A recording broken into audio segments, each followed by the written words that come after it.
Hiya, thank you for joining me today for this Othello teaching session. This is a teaching session I actually delivered last week to Year 13, so A-level students at a school in the southwest of England, and I'm going to share it with you today. So firstly, I introduced myself to the students and the resident teacher in the classroom. They were actually students that had met me before. I did a poetry class with them, so I didn't need to go into a great amount of detail about me or my life, but I did say if you've got any questions about anything we discussed before, such as my published books or my performance poetry or my master's degree in Shakespeare studies, then feel free to ask. So then I let the students know what I expected their learning outcome or outcomes for this teaching session to be. Firstly, students will have a better understanding of Shakespeare's London at the time that his 1603-4 play Othello was being premiered. And secondly, students will have basic knowledge of the first stagings of Shakespeare's Othello. Historian and biographer Charles Nicholl confirms that Shakespeare was at work on Othello in 1603-4, and at this time he was living in the heart of London. Nicholl further states that on 1st November 1604, the King's Men, Shakespeare's theatre company, begin their winter season at court with a performance of Othello at the banqueting house in Whitehall. It all sounds very romantic and charming. We can picture the actors now, performing to the commoners and royalty alike, everybody smiling, everybody laughing, joy, revelry, the odd comedic moment on stage. The London we know now is a bustling, exciting hubbub of opportunity, and was viewed similarly in 1604. But what was London really like at the start of the 17th century? So together, myself and the students created this spider diagram brainstorm on the whiteboard. The idea was, the brief was, we're thinking of London in 1604. What kind of things come to mind about how London might feel? What kind of environment London is at this time? London was the busy city of England then as now. London was a dangerous place. There were a lot of things going on in London. You had to keep your wits about you, and London, was exciting as much as it was a place to be careful. So with that in mind, the students and we created all these words here, to kind of think about London and all these ideas that we've got going on here. Now, London was quite disease-ridden around Shakespeare's time. Shakespeare had to leave London for Stratford-on-Avon, his birthplace, I think 2 or 3 times, perhaps more, due to the arrival of plague in the city. So London was not a clean place.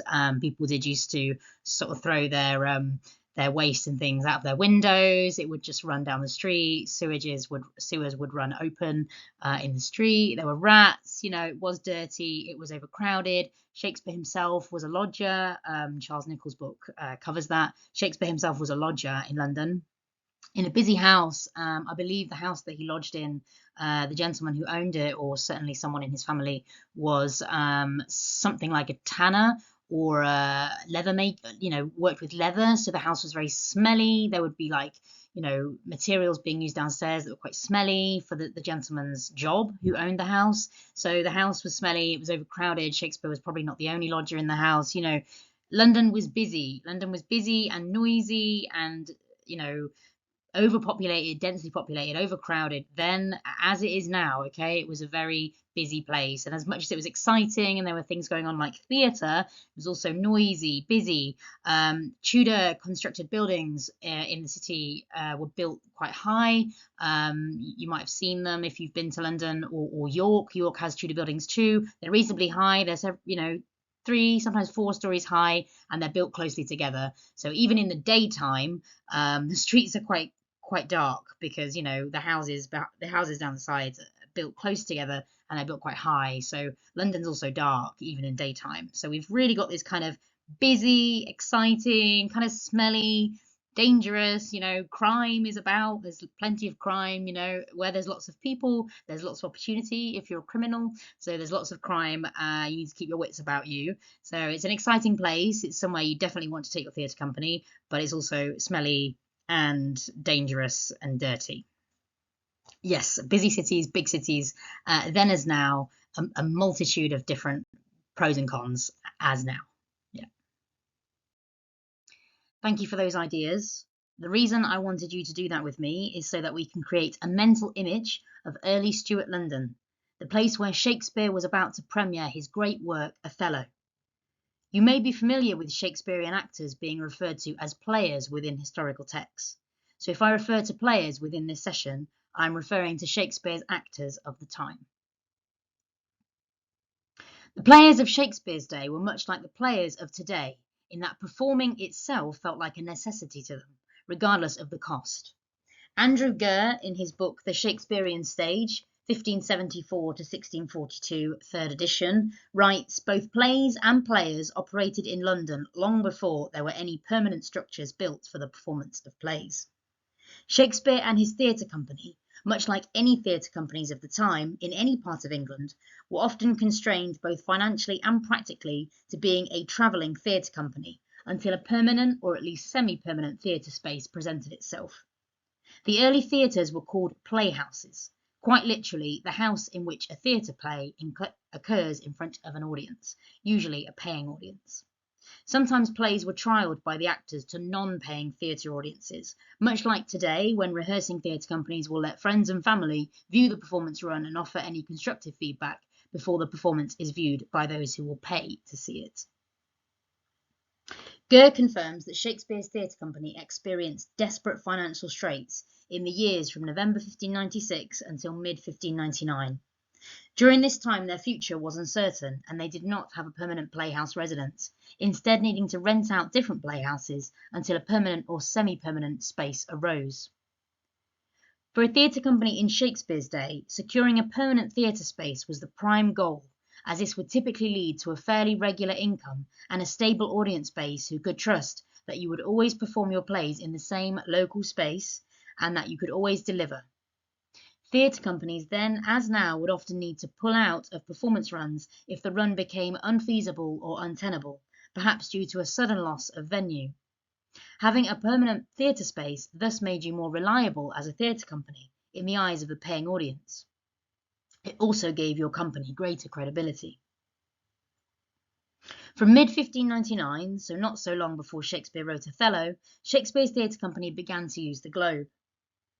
The first Globe Theatre was built by Shakespeare's theatre company, the King's Men, at the time called the Lord Chamberlain's Men or the Chamberlain's Men, later to be called the King's Men, a name I mentioned earlier, towards the end of the 16th century and lasted until 1613, when gunpowder fired from cannons during a performance of Shakespeare's Henry VIII caused the playhouse to catch fire and burn to the ground in about an hour.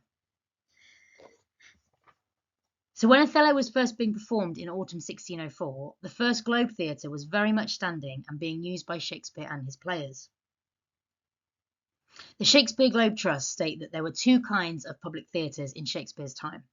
Playhouses, like the Globe, were outdoor theatres. They had some covered seating, but the yard in the middle was open to the sky.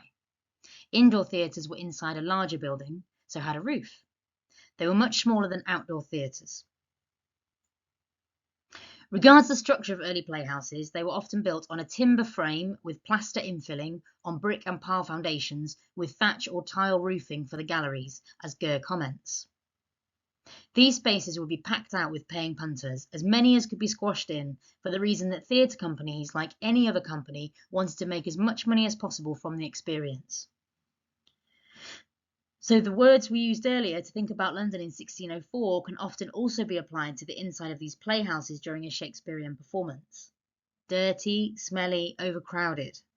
Other businesses would want to take advantage of the fact that so many paying customers were available to them at one time. So during the interval, sex workers would tout for business outside the theatre. Thieves would be on hand to try to sell you the latest gold or silver. Everybody wanted a piece of the action. It was busy. It was noisy. Again, to make clear the point, it was crowded. So what do we know of the first performances of Othello specifically? We cannot discuss Othello stagings without first recognising the racial element of the play. Iago is an abhorrent racist who plays on racial stereotypes to try to vilify the central character. Iago makes both personal and physical comments about Othello and about his blackness. While society as a whole could be appallingly racist then as now, we should not make the mistake of believing that Elizabethan and Stuart Londoners were not accustomed to seeing and living among people of black African origin.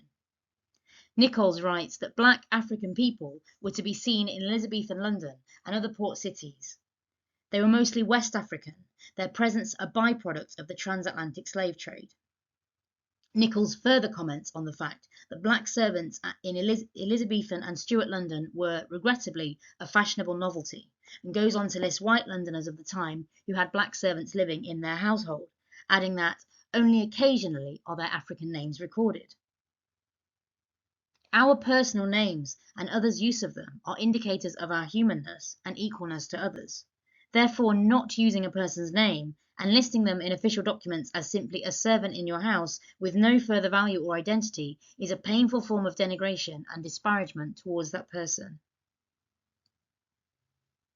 So while white Londoners in the time of Shakespeare were accustomed to seeing and perhaps living among black people, we cannot escape the fact that this was often a transactional relationship for both parties, and one that treated the black person as inferior within the dynamic.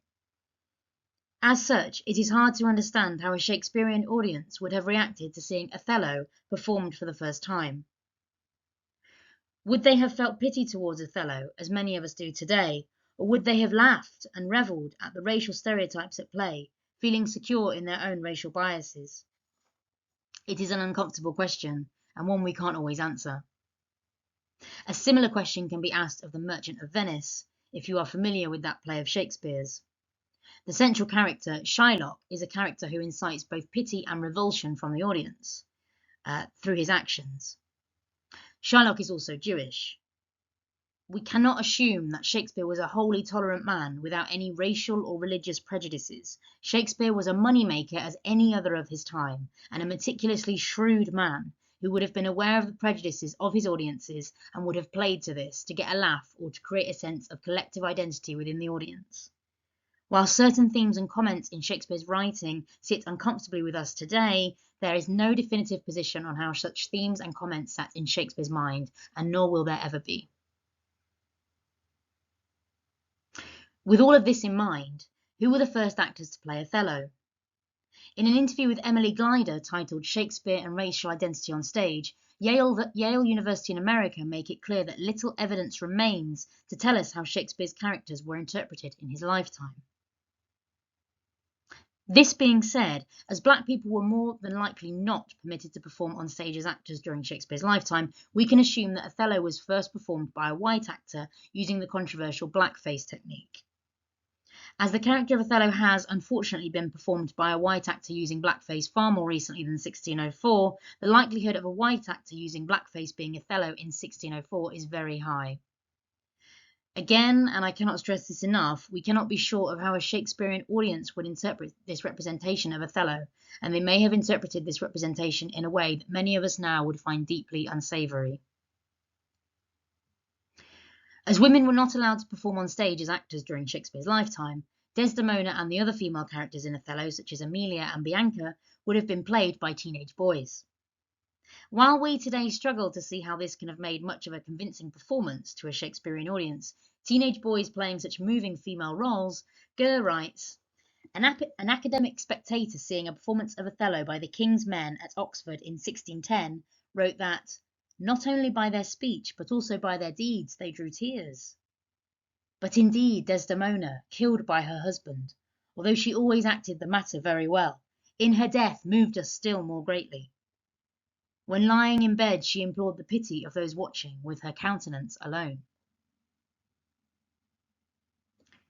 Speaking of the bed in which Desdemona dies, and to end with a moment of light relief, Gurr comments indirectly on the awkwardness of transporting this item between playhouses, writing, even their largest properties, such as the double bed in Othello, had to be readily transportable. Desdemona did not die on the floor when Othello was performed at Oxford in 1610. Thank you for listening to this session. I'd like to end with a quick activity. So to round off the session, we did end with another spider diagram style brainstorm, just so I could gauge the students' takeaways from the session. I was keen to not contribute anything at this stage because I'm just trying to understand what they have learnt from the things I've taught them today. And these were the sort of ideas that the students came up with. Mainly at this point, they asked me a few more questions about theatre in Shakespeare's time, about how it worked, and obviously how it felt to be kind of an actor in Shakespeare's London. I mean, it was a very cutthroat time. Shakespeare did very well to become as popular as he was during his lifetime, and he was very popular during his own lifetime, and that really is remarkable for a theatre practitioner of any age, but especially that time when things were very cutthroat indeed. And Shakespeare was very shrewd. So here we've got Shakespeare's shrewdness. He was a very shrewd person. I have become aware of multiple examples where he was one step ahead of others in many ways, in his personal life and in his professional life. So yeah, Shakespeare was very shrewd. So here we've got some great ideas. Some of them might link to the brainstorm we had earlier. The difficult subject matter, obviously, of Othello. We can't really talk about the play without discussing the racial elements of the play. The students obviously acknowledged that and had some questions about that.